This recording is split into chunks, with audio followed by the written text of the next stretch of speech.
Economia no contexto certo.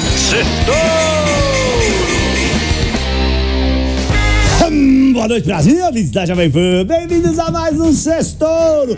O resumo da semana econômica no contexto certo. Foi mais uma semana volátil. Agosto começou difícil para as bolsas, com o pé esquerdo. Ontem e hoje, as bolsas mundo afora mergulharam. Más notícias na economia americana estressaram os investidores. Os bancos centrais dos Estados Unidos, da Inglaterra, do Japão, do Brasil, do Chile também movimentaram os mercados com força. As tensões no Oriente Médio escalaram e muito. Quem também escalou morro acima foi o dólar, que quase tocou 5,80 hoje, foi lá nos 5,79. O Ibovespa B3 que até se segurou bem, perto da sangria desatada que foi as bolsas lá fora. Na semana, o Ibovespa B3 caiu 1,30%, quase 1,5%, 1,40%, fechou na casa dos 125.700 pontos. Vamos para os pontos que eu separei para o nosso Sextouro de hoje. Ouro, o melhor investimento de julho.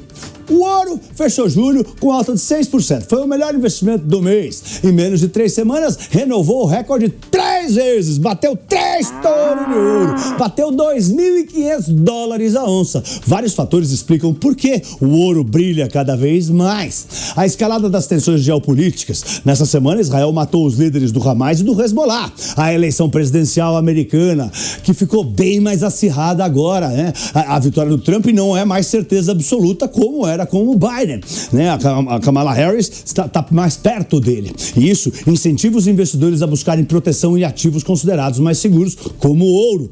Dados mais fracos da economia americana aumentaram as apostas de mais cortes de juros dos Estados Unidos. E isso também atrai as pessoas para comprar ouro. Quanto mais altos os juros, né? As pessoas têm menos interesse por ativos que não rendem, que não pagam um cupom, por assim dizer. Então, se os juros vai cair, o ouro fica mais interessante. No ano, o ouro sobe 20%. O segundo melhor investimento foi o Bitcoin, com valorização de 4% no mês. O Ibovespa subiu 3%. Lá na lanterninha estão os fundos imobiliários, com rentabilidade média de 0,5%. Segundo ponto, dólar dispara! Os estrangeiros estão apostadíssimos na alta do dólar contra o real. Não só na nossa bolsa, mas lá na bolsa de Chicago também. E nessa semana, o dólar disparou. Quase tocou 5,80. Foi lá no 5,79 por várias razões. Além das preocupações fiscais aqui no Brasil, com o governo gastando mais do que arrecada de impostos, o real sofreu com a alta de juros no Japão. É isso aí. Por quê? Muitos investidores globais pegavam dinheiro emprestado barato no Japão, com juros zero, e praticamente zero, e aplicavam aqui, com juros altos, né? Como os juros lá no Japão subiram e vão subir mais, eles já avisaram, o custo do dinheiro está mais caro lá no Japão, e essa operação fica menos interessante. Então, esses investidores, eles estão desmontando essa operação. Então para retornar, devolver o dinheiro para os bancos japoneses, eles têm que comprar dólar aqui para remeter o dinheiro do Brasil para lá. E isso pressiona o dólar para cima. Outra coisa, a preocupação com o crescimento global também tem feito os investidores buscar ativos seguros, como o dólar e o ouro. Além disso, a falta de sinalização pelo nosso Banco Central de que eles podem subir os juros se for necessário, também estressou muito os investidores na quarta-feira. Os investidores estrangeiros, principalmente, que sacaram o dinheiro do Brasil com força. Terceiro ponto, a semana dos bancos centrais. Vários bancos centrais tiveram reunião de juros nessa semana. Na terça-feira à noite, o Japão subiu os juros, penalizando o nosso real com força. O dólar disparou aqui, quase bateu 5,80. No dia bateu 5,75. Na quarta-feira, o Fed, né, o Banco Central Americano, manteve sua taxa de juros inalterada pela 8ª vez seguida, mas sinalizou um corte em setembro, animando as bolsas. Aliás, depois da coletiva do presidente do Banco Central Americano, Mr. Jerome Powell, as apostas lá na CME, a Bolsa de Chicago, subiram para 3 cortes de juros este ano.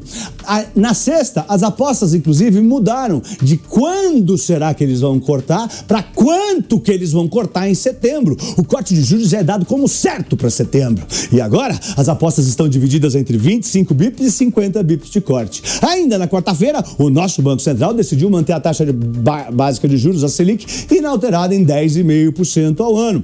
Falou que está vigilante, agindo com cautela, né, porque a inflação aumentou, e destacou as preocupações fiscais, mas não falou nada sobre uma possível alta de juros se fosse necessário, já que a inflação acelerou a de serviços, por exemplo, o dólar está alto e isso estressou o mercado. Na quinta-feira, o Banco Central da Inglaterra decidiu cortar os seus juros em 25 bips para 5% ao ano, o primeiro corte de juros, né, desde a pandemia. O Chile também manteve seus juros inalterados nessa semana em 5,75% ao ano.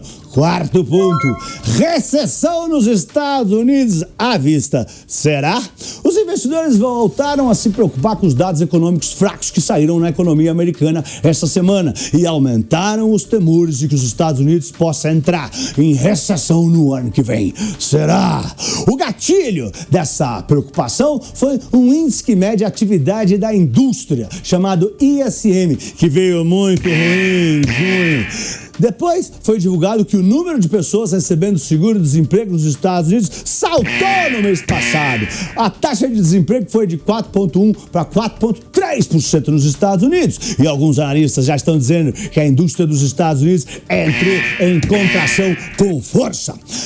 Para estressar ainda mais os mercados, hoje saíram os números do payroll, o pai de todos os indicadores econômicos do mundo, o CAGED americano, os dados do emprego do cidadão urbano dos Estados Unidos, que mostrou menos gente arrumando emprego. Foram criadas só 114 mil vagas em julho, bem abaixo dos 175 mil vagas que eram esperadas que fossem criadas e quase metade do mês anterior. Todo mundo está falando que o Banco Central americano demorou para cortar os juros. Eles são uns trapalhões. Demoram para subir os juros lá no Covid, depois demoram para cortar os juros. Eu já avisei para vir tomar aula com o Roberto Campos Neto. Quinto ponto, o criptopresidente Trump. Nessa semana, Donald Trump, candidato presidencial à Casa Branca, lançou uma campanha em favor do Bitcoin. Falou que vai transformar os Estados Unidos na capital mundial da criptomoeda. Ele também previu que um dia o Bitcoin vai valer mais do que o ouro, dizendo que o Bitcoin não apenas é uma maravilha da tecnologia, é um milagre da cooperação e da realização humana. Trump também lançou um tênis do Bitcoin, que esgotou poucas horas depois de ser lançado. Pela imagem compartilhada pelo Trump, os tênis de Bitcoin têm duas cores, preto e dourado, e contam com o símbolo do Bitcoin, o nome do Trump e a expressão criptopresidente. Já foi usada por ele mais de uma vez para deixar claro que ele apoia as criptomoedas. E para a semana que vem vai ter dados de inflação no Brasil e na China. Mais balanços, a temporada de balanços continua, esquenta aqui no Brasil.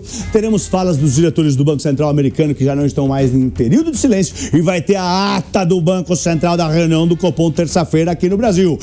Eu sou Pablo, boa noite e um lindo fim de semana em família. Olá! Ai, Torinho! Ai, Torinho!